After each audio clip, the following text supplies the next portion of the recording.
It's quite literally the bringing together of Israelis and Palestinians in a non-anti-apartheid format without making any distinction between occupier and occupied, oppressor and oppressed, those implementing a system of apartheid and those forced to live under it. Now, I don't care what your religion is, your ethnicity is, your sexuality is, where you were born. If you can get down for justice, I can get down for that. What I can't get down for are these right-wing, institutionally funded programs that want to bring people together to reaffirm systems and structures of oppression. Now, when you saw a lot of them come about, and you looked at like the board members and the funders, and it's like on any other day of the week, you'd be like, the Palestinian people don't exist. And it's like, well, then why are you dumping millions of dollars into projects to ostensibly bring people together? And they've been like quite candid about it. They're like, oh yeah, to subvert the word of Students for Justice in Palestine, or to undermine boycott, divestment, and sanctions. And I was like, oh, you're really cheery. So this is called Normalize This. Anybody can get on the train for justice, but we have to be headed to somewhere practical, and that's liberation for all people, and not systems of domination over one. I feel constricted, so I'm gonna have to do one without. Mic check. Can you hear me in the back? Yeah. All right. I'm shattering stereotypes. Don't tell me that afterwards, because it could be kind of racist. Okay. It's gonna be loud and shit. It's like okay. Stop looking at me. Nothing. You can hear that? Yeah. Okay. Nothing is normal about occupation. Nothing normal about apartheid, ethnic cleansing, siege, blockades, settler-only roads, bombing water wells, schools, mosques, and UN buildings. Nothing normal about putting a civilian population on a so-called diet, paying non-indigenous colonizers to settle land that is already populated, rewriting the Nakba with each stolen childhood, trying to desensitize the bullet holes and claw marks put into the bodies of Bassem Abu Rahmeh. No, I don't want to normalize with you. I don't want to hug, have coffee, talk it out, break bread, sit around the campfire, eat s'mores, and gush about how we're all the same. I don't want to share the stage, co-write a poem, submit to your anthology, talk about how art, instead of justice, can forge a better path.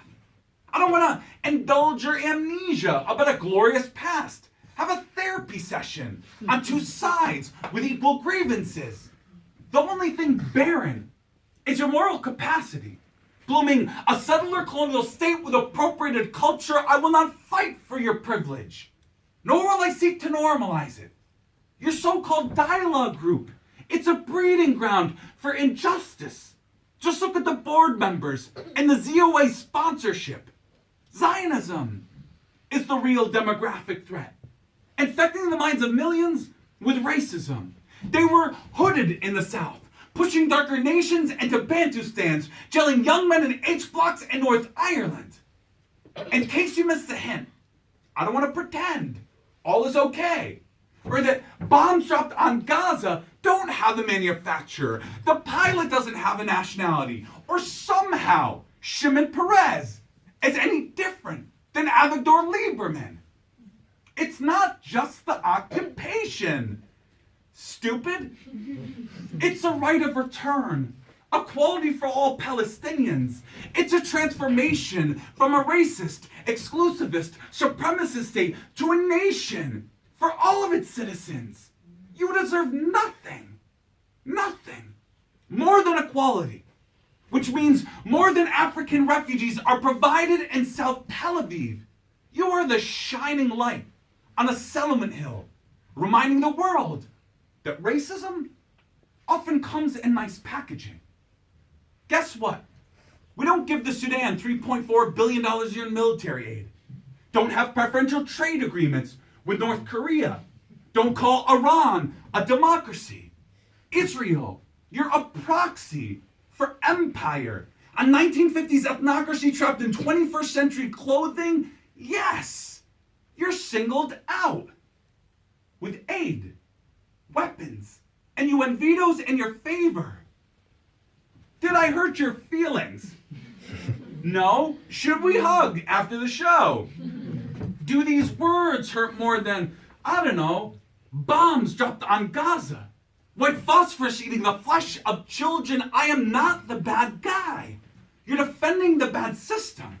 Your words and actions, they have consequences. You're either with oppression or you're against it.